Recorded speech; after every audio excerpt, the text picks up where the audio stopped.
Hey,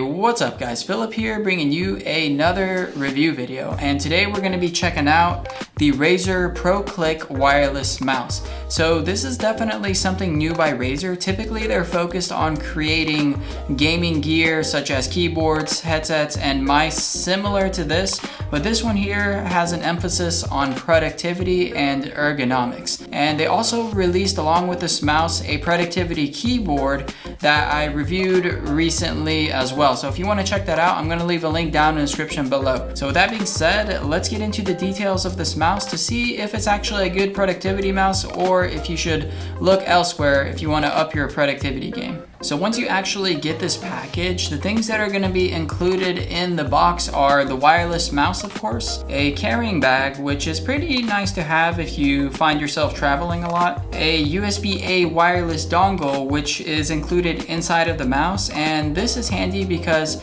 if you don't want to connect with Bluetooth, you have the option to connect with the wireless dongle. A micro USB to regular USB-A charging / connectivity cable. A little disappointing that it's micro USB in 2020, but hey, I guess it is what it is. And last but not least, a quick start guide that will show you how to use this mouse and some of its basic features. So this is a productivity mouse, and usually productivity gear looks a little more friendly in public office environments, and they decided to go with the white color, which is kind of like this Apple type of look. And I'm not sure if Razer is going to be releasing a dark version of this mouse, but who knows? If this mouse does well, maybe they will. So the build quality of this mouse is pretty much made of 3 materials. You're going to have this plastic smooth finish at the top of the mouse here.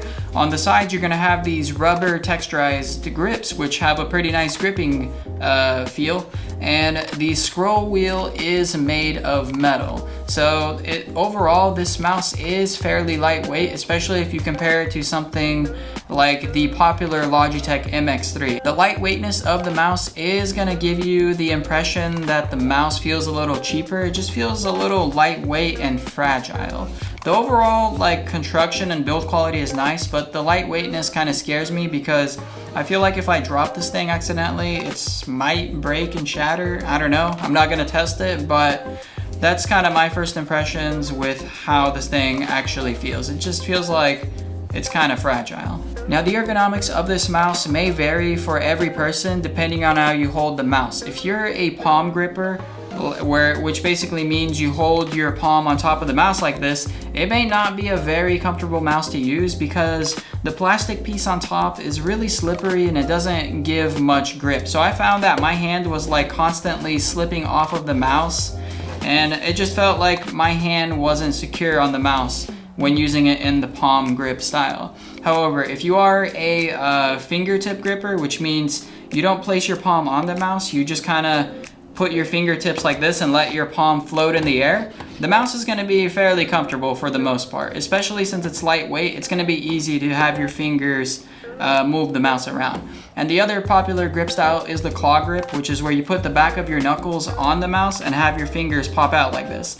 This is going to be okay too, but I still felt that my knuckles were kind of sliding back because of the lack of the grip on the top of the mouse. So bottom line is this: if you hold your mouse like this, it's not going to be very comfortable because your hand kind of keeps sliding backwards and it feels like the mouse is just trying to escape from you. Me personally, that's how I grip mice, and this mouse wasn't really comfortable for me personally. Now let's cover the clicking experience with the mouse. So the 2 clickers are attached to the back of the mouse. There's no cutout, which means if you click on the front of the mouse here, it's going to be harder to register that click than if you were to move your finger more towards the front and click here. And the reason I bring this up is because if you have smaller hands or you have a child using this mouse, then it may not be a good option because of that more pressure you got to use to actually register the click with the small hands. In terms of the clicks themselves, they do feel great and direct, and here's a little click test for you guys to hear what they sound like. So here's the right click, here's the left click, scroll wheel click, left tilt, right tilt, And then the side buttons. Overall, the clicks do feel nice, and I really have no complaints here. And I do like the way the scroll wheel feels as well with that texturized grip. It has this cold to the touch feeling as well, which is going to be nice when you're scrolling through your documents. There are 3 ways to connect this mouse to your computer, and the first way is going to be with the included wireless dongle, and that's going to be stored on the back of the mouse. And this dongle is going to connect to regular USB-A to your device. And the second way you can connect this mouse to your computer is using Bluetooth. So pretty much most devices these days have Bluetooth, which means you can connect it to your phone, your laptop, your computer. Anything with a Bluetooth connection, this mouse should be able to connect to it. And the last option you have to connect this mouse to your device is using the micro USB cable. Micro USB is a little old school, but Razer decided to go with it for whatever reason. And this is not only a charging cable, it's also a connection cable. So you can use this thing in 100% wired mode if that's something you wish to do. Now, in terms of the battery life, this thing does have a 400-hour battery life, so you really shouldn't have any issues on this battery dying out on you in the middle of your work session or if you decide to game with it. The mouse also does have some pretty advanced software features, and you can do a lot of things like change your shortcuts, set macros, time delays, and a bunch of other fun stuff. You can also have a thing called profiles, where every time you open a specific app, the buttons are going to change and you can have them to do whatever you want in specific applications. I'm not going to go into the depth in the software, but the software is great on this mouse, and if you want to do something custom, you should be able to do it with the Razer software. So the first thing I didn't like so much about this mouse was that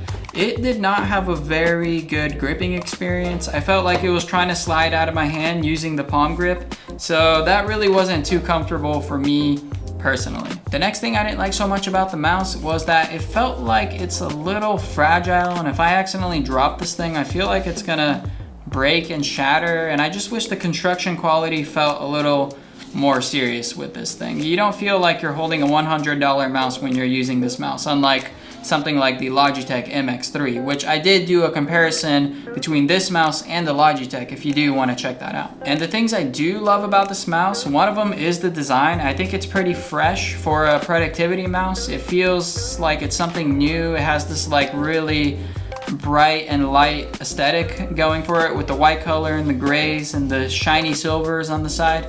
So the aesthetics of this mouse are pretty cool. I'm definitely digging them. If you are interested in learning more about this mouse or potentially buying this mouse, I'm going to leave my Amazon link down in the description below on where you can purchase it. And with that being said, if you want to stay up to date with what's happening in the tech world, make sure you click that subscribe button and I'll keep you in the loop. Don't forget to like this video and leave your comments down below. See you in the next one.